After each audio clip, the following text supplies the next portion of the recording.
আসসালামু আলাইকুম। সবাই কেমন আছেন? আশা করছি সবাই ভালো আছেন। আল্লাহর রহমতে আমরাও ভালো আছি। আজকে আপনাদের ভাইয়া আম নিয়ে আসছে। এখানে ১৫ কেজির মতো আম নিয়ে আসছে। সেই আমগুলোই আমি বের করতেছি। সবগুলো আগে বের করে নেব। আম সবগুলা বস্তা থেকে বের করে নিলাম। এগুলো এখন আমি আলাদা, আলাদা প্যাকেট করা ছিল। আমি সবগুলো আগে নিচে ঢালে নিচ্ছি। এটা পরিষ্কার করে আগে পানি দিয়ে ধুয়ে পরিষ্কার করে রেখে দিব।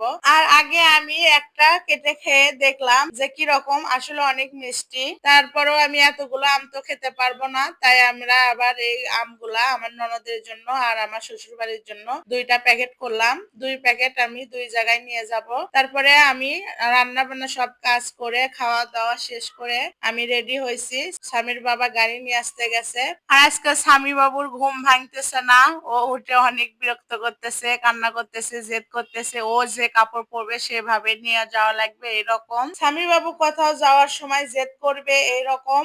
আর কোথাও গেলেও অনেক অত্যাচার করে। যখন ও একা একা বাসায় থাকে অনেক ভালো থাকে। কিন্তু কেউ আসলেও এরকম কি রকম জানি একটা করে। তারপরেও এটা কখনো আপনাদের সামনে আনা হয়নি। আমার বড় ছেলে এরকম ছিল না। ও অনেক শান্ত ছিল। কিন্তু আমার ছোটটা হয়েছে অনেক দুষ্ট।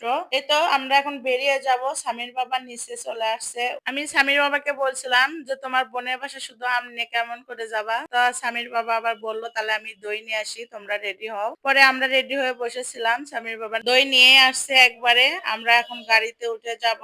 আর যাওয়ার পরে আমরা ওখান থেকে আবার আমার শ্বশুর বাসায় যাব। মানে আগে আমার ননদের বাসায় যাচ্ছি। আর এটা আমার বড় ছেলে। ও ভিডিওর সামনে আসতে চায় না। আমি একটু তাও ওকে দেখালাম। আর এই তো আমার ননদের বাসায় আসছি। আসার পরে স্বামী বাবু আগে দই খাবে। স্বামীর তো দই অনেক প্রিয়। আর এটা আমার ননদের বাসা। আমাদের সঙ্গে আমার ননদও যাবে। আবার পরে ও চলেও আসবে আমাদের সঙ্গেই। আর এখানে আসার পরে আমার তো মানে একটা পান খাওয়াই লাগবে। আমার ননদ তো পান খায়। ওর সঙ্গে সঙ্গে আমিও খাই। একটু জর্দাও খাই। তাই এখানে তো পান সাজাচ্ছি আমি। আর আমরা এখনই বের হয়ে চলে যাব।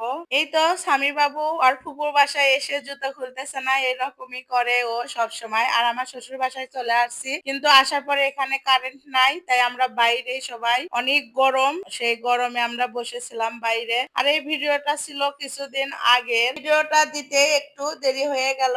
আর এই তো আমি কিন্তু চলেও আসছি বাসায়। আমার ননদকে আমার ননদের বাসায় রাখে। আর আমার শাশুড়ি আমাদের বাড়ির গাছে আর এক ব্যাগ আম দিছে, আমি নিয়ে গেলাম আবার নিয়েও আসলাম। এটা বাড়ির আম, ওই জন্য নিয়ে আসলাম। আর এই খেজুরটা স্বামী ফুপু স্বামীকে দিছে। আর আমগুলা সব এই যে এখানে রেখে দিলাম। এগুলো সব কাল পরিষ্কার করব।